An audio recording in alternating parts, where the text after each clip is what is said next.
இன்றைக்கு பொதுக்காலத்தின் 10ஆம் வாரம் ஜூன் மாதம் வியாழக்கிழமை 13ஆம் தேதி.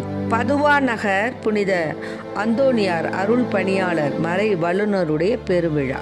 இன்று தேவன் நமக்கு தரும் ஜீவ நீர் ஊற்றான இறை வார்த்தைகள் 1 அரசர் நூலிலிருந்து வாசகம்.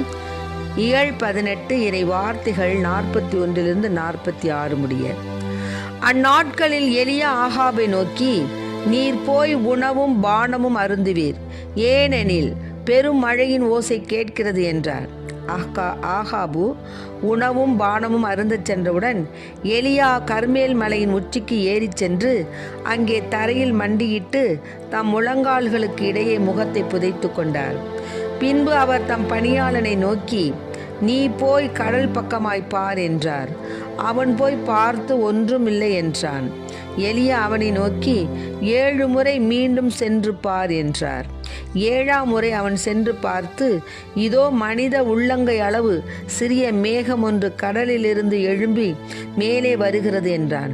அப்போது எலியா அவனை நோக்கி, நீ போய் ஆகாபிடம் மழை தடுத்து நிறுத்தாதபடி தேரை பூட்டி போய்விடும்படி சொல் என்றார்.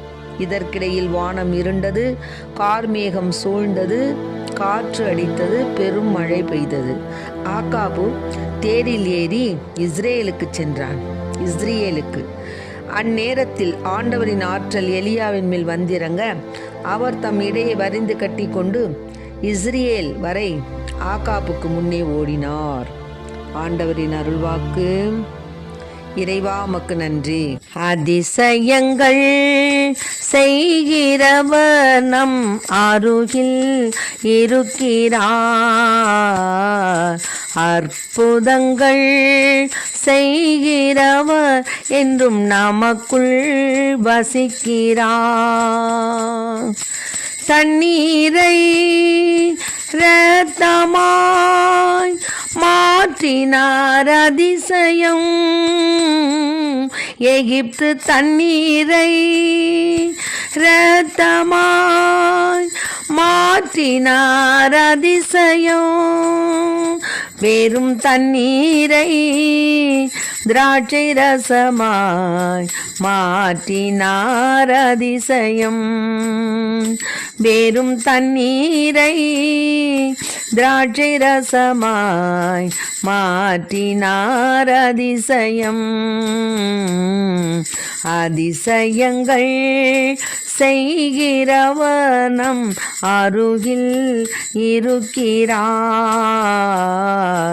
அற்புதங்கள் செய்கிறவர் என்றும் நமக்குள் வசிக்கிறார், என்றும் நமக்குள் வசிக்கிறார்.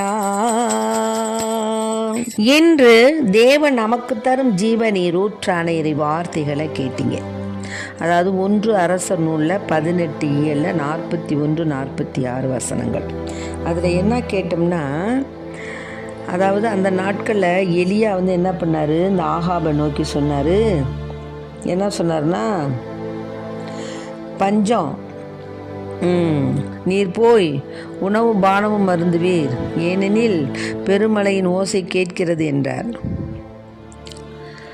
ஆகாபு உணவும் பானமும் அருந்து சென்றவுடன் எலியா என்ன பண்ணார், கார்மேல் மலையின் உச்சிக்கு ஏறி போய் தரையில் மண்டிக்கிட்டு தம் முழங்கால்களுக்கு இடையே முகத்தை புதைச்சிக்கிட்டு தன் பணியாளரனை கூப்பிட்டு கேட்குறாரு, போ நீ போய் கடல் பக்கம் போய் பார் அப்படின்னு சொல்கிறார். அவன் என்ன சொல்கிறான், போய் பார்த்துட்டு ஒன்றும் இல்லையப்பா, உள்ளங்கை அளவு சிறிய மேகந்தாப்பா வருது அப்படின்னு 7 முறை சென்று பார்த்துட்டு வந்த பிறகு தான் அதை சொல்கிறான்.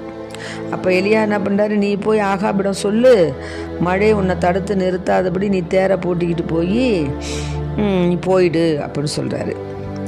அப்போ பார்த்தீங்கன்னா இருண்டது, வானம் இருண்டது, கார்மேகம் சூழ்ந்தது, காற்று அடித்தது, பெரும் மழை பெய்தது.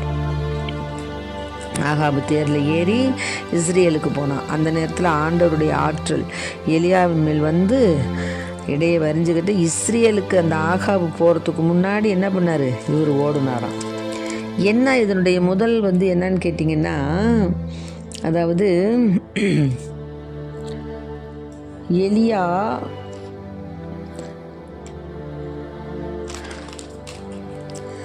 எலியா பஞ்சம் தீர்ந்து போகிறதுக்கு தேவனை வேண்டி விரும்பி மழை பெய்யுமாறு இந்த ஆகாபு மன்னனுக்கு அந்த ஆசீர்வாதத்தை ஆகாபு மன்னன்ட்ட சொல்கிறார்.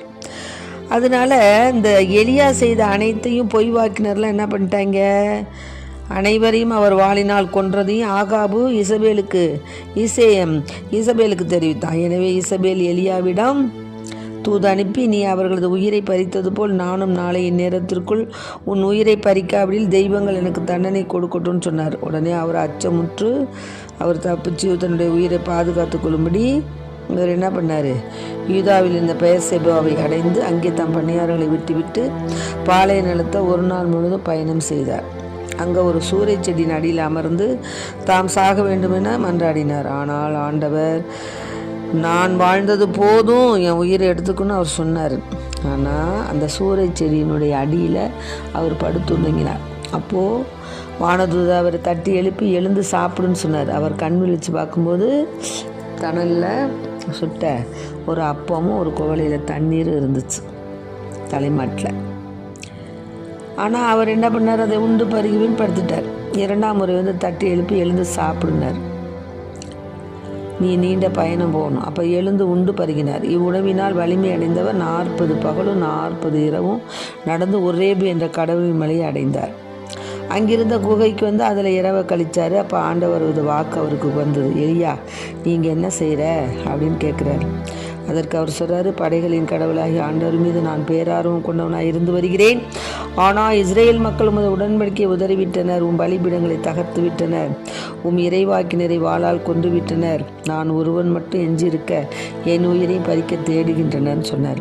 அப்போ ஆண்டவர் என்ன சொன்னார், நீ வெளியே வா, மலை மேல் என் திருமுன் நில்லு, இதோ ஆண்டவராகி நான் கடந்து செல்ல இருக்கிறேன் அப்படின்னு சொன்னார். அப்போது ஆண்டவர் திருமுன் பெரும் சுழல் காற்று எழுந்து மலைகளை பிளந்து பாறைகளை சிதறடித்தது. ஆண்டவர் அந்த காற்றில் இல்லை. காற்றுக்கு பின் நிலநடுக்கம் ஏற்பட்டது, அதுலேயும் இல்லை ஆண்டவர். நிலநடுக்கத்திற்கு பின் தீ கிளம்பிட்டு, அதுலேயும் இல்லை.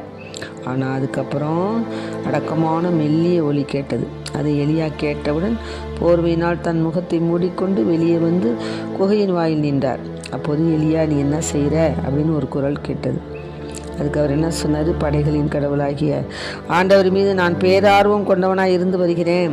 ஆனால் இஸ்ராயல் மக்கள் தமது உடன்படிக்கை உதறிவிட்டனர், உம் பலிபீடங்களை தகர்த்து விட்டனர், உம் இறைவாக்கினரை வாளால் கொண்டு விட்டனர்.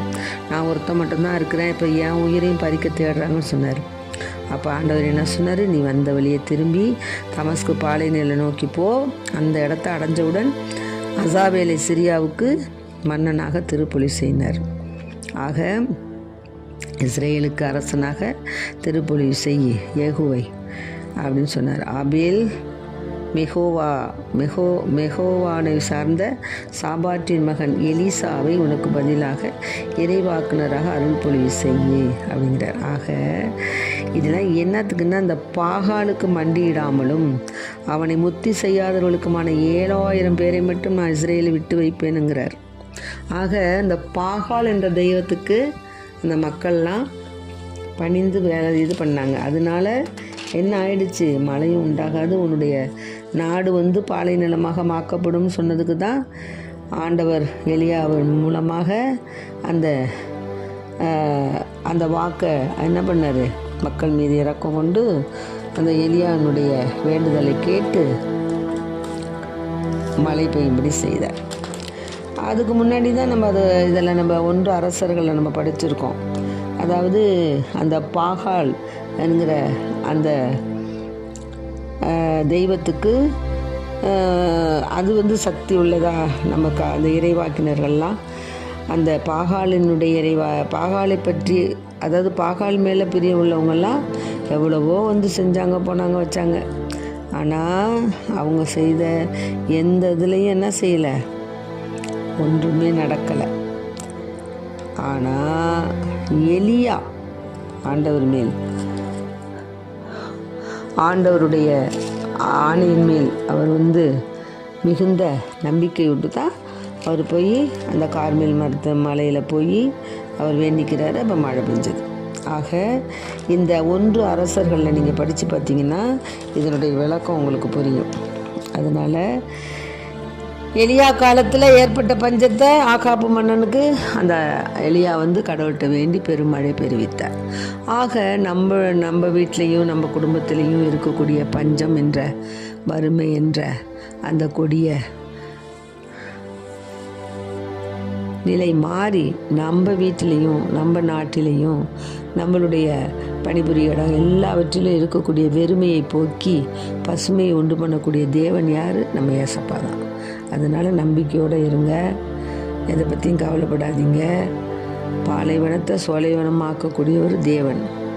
எல்லாவற்றையும் பாலைவனத்தை சோலைவனமாக்கக்கூடியவர் அவர் தான். நம்மளால் ஒன்றுமே செய்ய முடியாது. அப்போ அந்த எலியாவை போல நம்ம கடவுளிடத்தில் உறுதியான நம்பிக்கை கொண்டு அவரை போற்றி புகழ்ந்து நாம் எந்த நேரமும் நன்றி கூறி பாடிக்கொண்டே இருக்கணும். முதல்ல நம்மளை அர்ப்பணிப்பு செய்யணும். அதன் பிறகு முதல்ல நன்றி பாக்கல் பாடணும், அர்ப்பணிப்பு செய்யணும். அமைதியாக இருந்து ஆண்டவரிடம் நம் தேவைகளை கேட்கணும். எலியாவை போல என்ன செஞ்சார் எலியா? நீங்கள் என்ன செய்யணும்? 1 அரசர்களில் இந்த 18வது அதிகாரத்தை நீங்கள் படித்து பார்த்தீங்கன்னா உங்களுக்கு புரியும். அதில் எலியாவினுடைய அந்த இறை வேண்டலின் நிமித்தம் என்ன நடைபெற்றது அப்படிங்கிறத நம்ம தெரிஞ்சுக்கலாம். அதனால்